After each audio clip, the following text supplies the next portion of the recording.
Hello and welcome to the answer that Disney won't give you. Is the MagicBand Plus worth buying? That answer isn't just for Walt Disney World, though that was obviously the focus of my research, but also at Disneyland and the Disney Cruise Line. Now, for any first timers, I'll give you an out right now. If you don't plan on ever going back to a Disney resort or a Disney cruise, the MagicBand Plus isn't for you. For everyone else, pull up a chair so we can take an in-depth look at everything the MagicBand Plus has to offer at Walt Disney World. My last video talking about the MagicBand Plus functionality across property was just before the end of 2023. In the 7 months since then, Disney's MagicBand team has been hard at work adding lots of functionality, though not all of those additions were for Walt Disney World. The very first new permanent effect for Disney World this year was at Soarin' Around the World just after the switchback from Soarin' over California.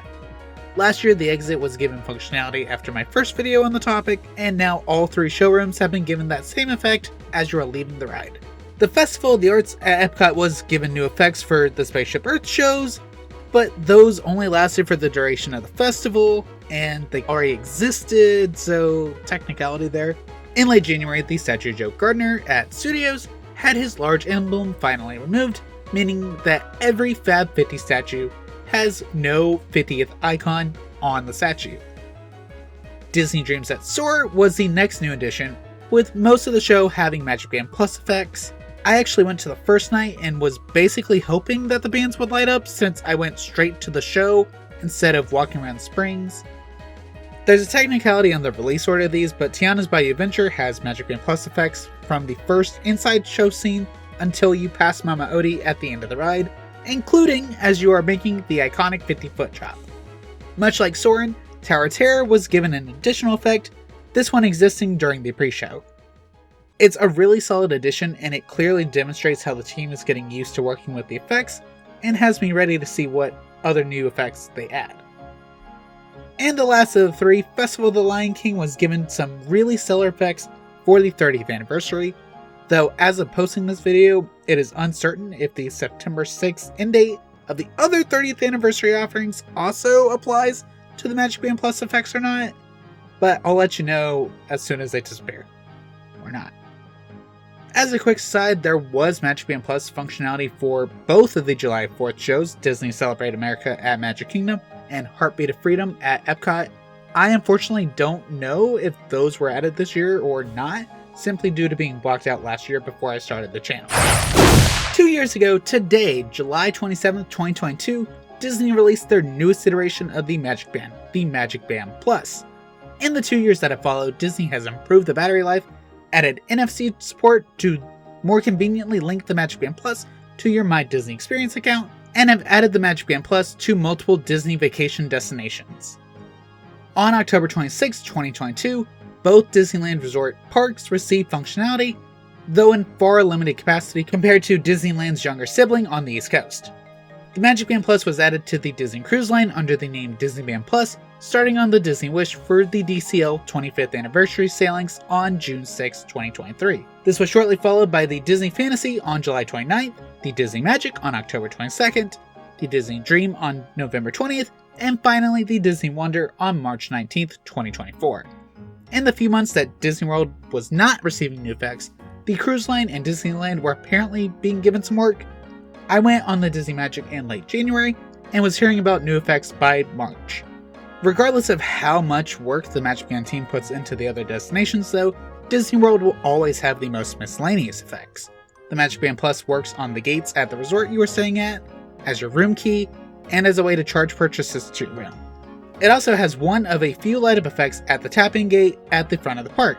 This depends on if you're an annual pass holder, a cast member, a regular ticket holder, and maybe Club 33 in Disney Vacation Club, I'm not sure on those last 2.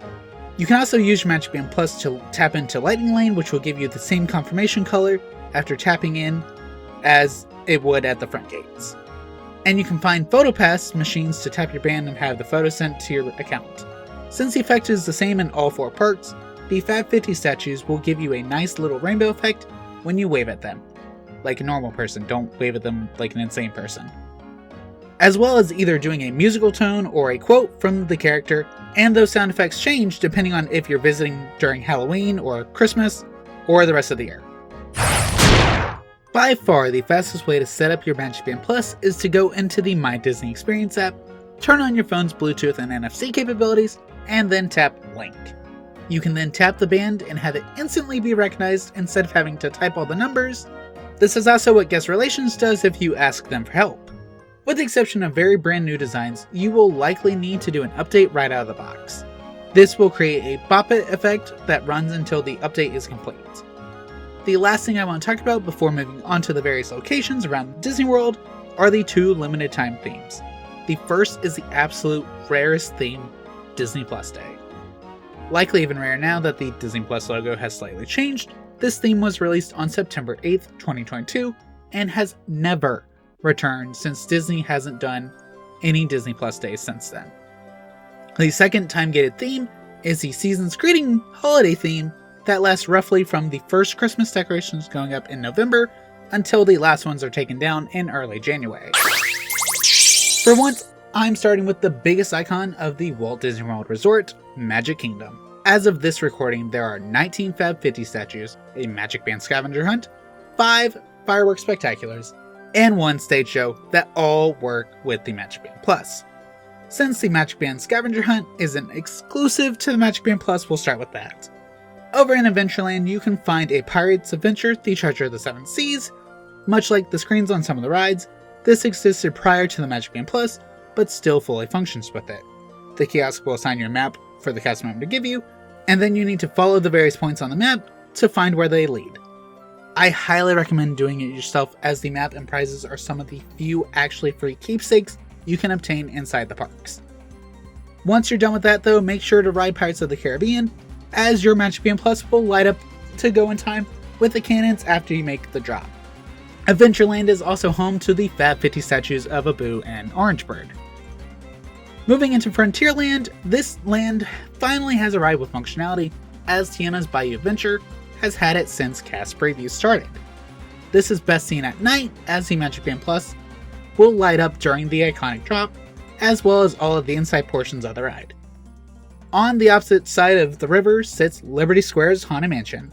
The initial effect is in the queue after the stretching room, and then you'll have your MagicBand Plus ping you again once you get to the conveyor belt at the end of the ride. Moving into Fantasyland, we have It's a Small World's 4 screens at the end of the ride. These screens have been the most consistent of the old MagicBand screens, though even they are not without issue, as recently the screens were covered up and have not been fixed yet. The main part of Fantasyland contains the Fab 50 statue of Pinocchio, as well as Cogsworth and Lemire. Walking from there and ignoring all these rides without effects, you can find the statues of Mad Hatter and Cheshire Cat between Fantasyland and Tomorrowland. Tomorrowland actually has the most rides with MagicBand Plus functionality in Magic Kingdom. Tron Light Cycle Run has 2 pieces. It'll go off during the countdown on the ride, which has been slightly expanded to now ping people in the queue, and then as you are leaving the locker area after the ride, it has one of the cooler examples of Disney being creative with the light up effects. On the other side of Tomorrowland, you can find my personal favorite ride at Walt Disney World, Buzz Lightyear's Space Ranger Spin. As you enter the room with the astronaut, your MagicBand Plus will light up to look like the score counter for the ride vehicles. Making our way out of Tomorrowland, you can find Stitch with a Galactic Federation emblem between Monsters Inc. Laugh Floor and Tomorrowland Terrace. At the very front of the park, right after you go under the train tracks, is a Fab 50 statue of Lady and the Tramp. Between the hub and Adventureland, you can find a statue of Winnie the Pooh and Piglet. Close to them, inside of the hub, is a statue of Tinkerbell. Working our way around, Jack, and Gus are under some shade with a Cinderella emblem. Then we have Dumbo and Timothy Mouse with one of the smallest emblems. Inside the main gardens of the hub are the statues of Chip and Dale, then Donald and Daisy, followed by Goofy and Pluto. Then Mickey Mouse and Minnie Mouse are the last 2 statues, and between them, they have a plaque dedicated to all cast members, past, present, and future. The Frozen Holiday Surprise was confirmed to return this year, so I assume the functionality will return as well. This is a short and sweet stage show that has a light up effect near the end of the show. The castle has had 5 fireworks shows since the MagicBand Plus released. The first was Enchantment, which returned for this year's After Hours events at Magic Kingdom. The second is Disney's Not So Spooky Spectacular Fireworks for Mickey's Not So Scary Halloween Party. The third is Minnie's Wonderful Christmas Time fireworks for Mickey's Very Merry Christmas Party. Then Disney's Celebrate America, which is an annual show with only 2 shows a year, and it also has a solid light up effect throughout the show. Randomly during the July 4th festivities, you can also have an American flag effect show up on your band. I don't know if that's just near the hub or if that's all the little DJ stands throughout the park. I only had it happen near the hub, and it took me 5 minutes to get it recorded. The current regular fireworks are Disney's Happily Ever After, which returned just after the end of the 50th anniversary. At least for Happily Ever After, there are also 5 and 10 minute warnings that cause light up effects. Walt Cup was gone for about a week before Test Track's walls went up, so Epcot might actually have the first attraction lose MagicBand functionality, but we'll get to that. Since the MagicBand Plus release, Epcot has had 3.5 nighttime spectaculars, 7 attractions, and 6 Fab 50 statues all get effects. With the refurb of Test Track well underway, I'm not actually sure if the MagicBand functionality there is staying or not. As of when the ride closed, you could use your MagicBand at any of the tap stations inside a Test Track to build a car, test it on the track, and then race around with it on the little station thing and send it to your email.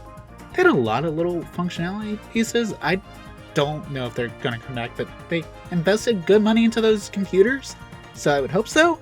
I will say the number of attractions does include the screens at Mission Space, even though they are not back online yet. Remy's Ride to Adventure is the next ride we're going to go to in Epcot. As you are exiting the ride, your MagicBand Plus lights up with the colors of the French flag.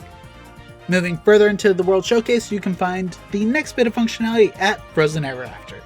In the room where Elsa is singing, your band will light up from the moment you enter the room until you are almost in the room with Marshmallow and the Snow Geese. Once you exit the ride, you can also find some more MagicBand Plus effects in the hallway before the gift shop. Our next stop is in the Mexico Pavilion, where you can use your MagicBand Plus to make a skeleton from Coco. This shouldn't be exclusive to the MagicBand Plus though. Making our way to the front of the showcase, we can find 5 of the 6 Fab 50 statues. Hey Hey and Pua sit on the right side, with a statue of Olaf and Bruni to the left of them. Opposite the Frozen duo, we have Rocket and Groot standing together, and then Dante and Miguel on separate statues. The last of the 6 Epcot statues is Figment, who sits at the junction from the bridge to the Odyssey. Going into World Discovery, Guardians of the Galaxy Cosmic Rewind still has the MagicBand Plus functionality at the end of the ride, though it was kind of spotty the last time I went. I really don't think it helps with the stairs though, because it's very distracting. Walking over to World Nature, you can find that Journey of Water inspired by Moana has MagicBand Plus effects when the finale of the attraction goes off. This can be felt a little ways away from the attraction itself as well, though it's not always obvious, and I think I only know because I've tested it so much. In late January, when Soarin' Around the World returned, the functionality added during Soarin' Over California was kept and then expanded into the 3 showrooms. The last attraction-based functionality for now is the nightly show on Spaceship Earth. This changes with the different festivals, or lack thereof, like we currently have now. You can also see the effects down at Dreamer's Point and as far away as the monorail station. I've also gotten it as far as over by the Imagination Pavilion walking from World Showcase, but that only happened like one time. As I mentioned at the start of this portion, Epcot's fireworks shows have all had MagicBand Plus functionality since it released. Unfortunately, I only have the small portion of functionality for Harmonious. Epcot Forever had some of the higher percentage of MagicBand Plus functionality, going for most of the 12-minute show. Luminous, the Symphony of Us, also has MagicBand Plus functionality, though at a significantly toned-back level from its predecessor. Being the first brand new fireworks show to have released at Disney World since MagicBand Plus, I think it is very well integrated, even if I would like to see more effects.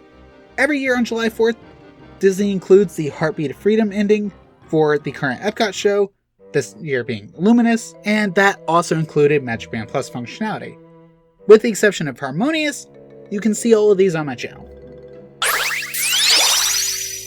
The park without a cohesive theme is our next stop. There are currently 3 rides, 1 attraction, 1 exclusive scavenger hunt, the best fireworks show on property, and 7 Fab 50 statues. The statue of Joe Gardner finally had the large Fab 50 emblem removed, so now all the statues have it removed. Making our way from Joe, we have Flounder and Sebastian, then Woody and Bo Peep. On the opposite side of the main hub of Hollywood Studios, we have Frozone with his Incredibles logo, and next to him we have Edna Mode, and on the opposite side of the planter we have BB-8 and R2-D2. Thankfully, these statues aren't the only form of love that Star Wars gets with the MagicBand Plus. Back in Galaxy's Edge, you can still find the 20-level Star Wars Bounty Hunter Scavenger Hunt.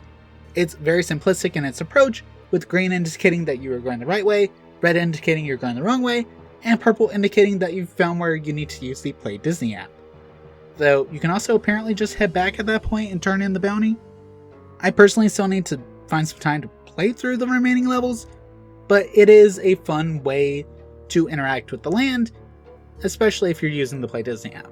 The attraction I mentioned before is Muppet Vision 3D, with your band creating a rainbow effect as you leave the show.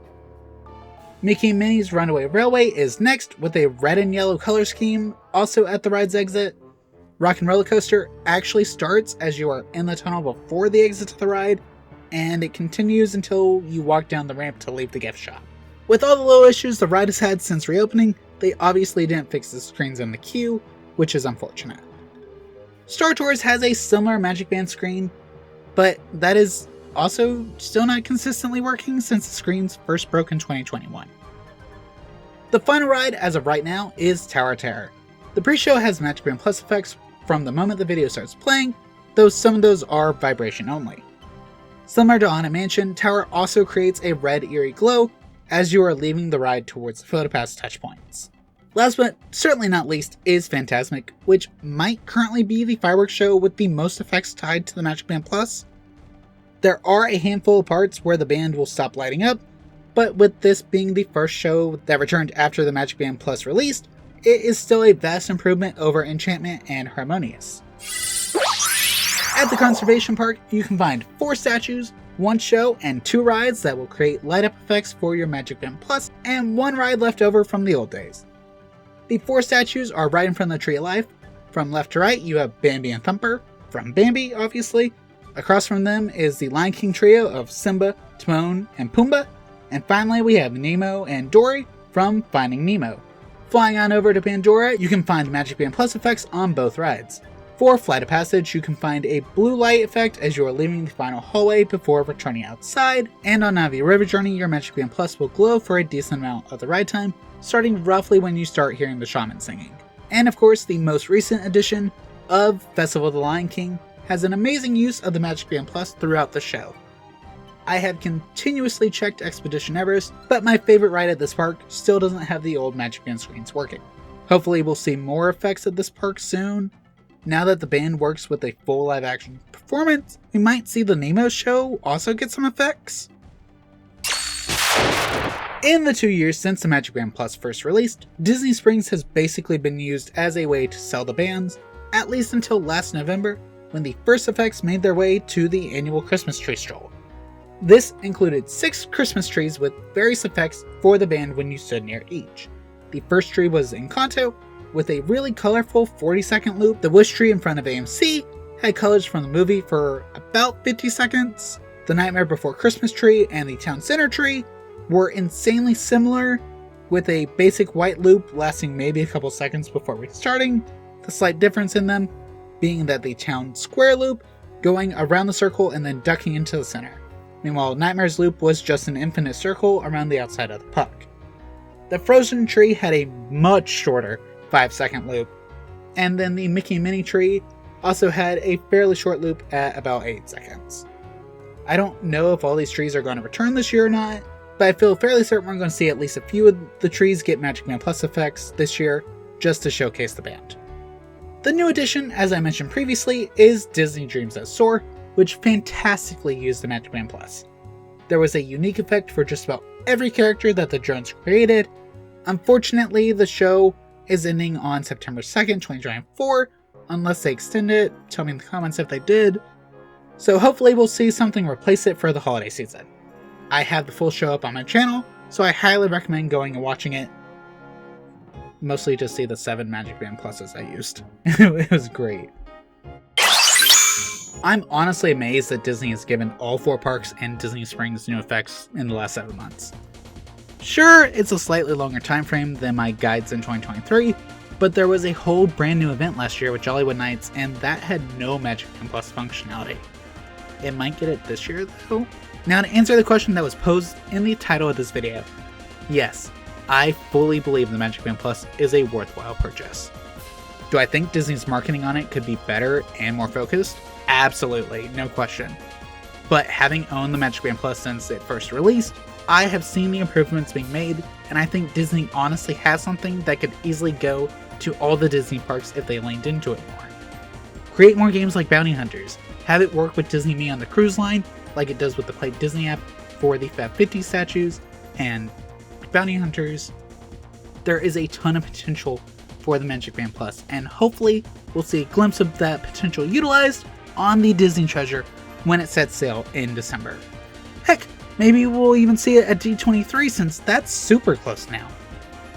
Anyways, thank you so much for watching. If you enjoyed, then please make sure to subscribe, as I would love to be able to put more effort into finding all the effects, along with more time into doing other Disney research, and the more subs I have, the more I can put effort into doing this channel. If you didn't enjoy, I'm not sure why you're still watching at this point, but I appreciate it. With so much going on with Disney and gaming and just work, I am trying to get some videos prepared for busy weeks, but we'll see how that goes.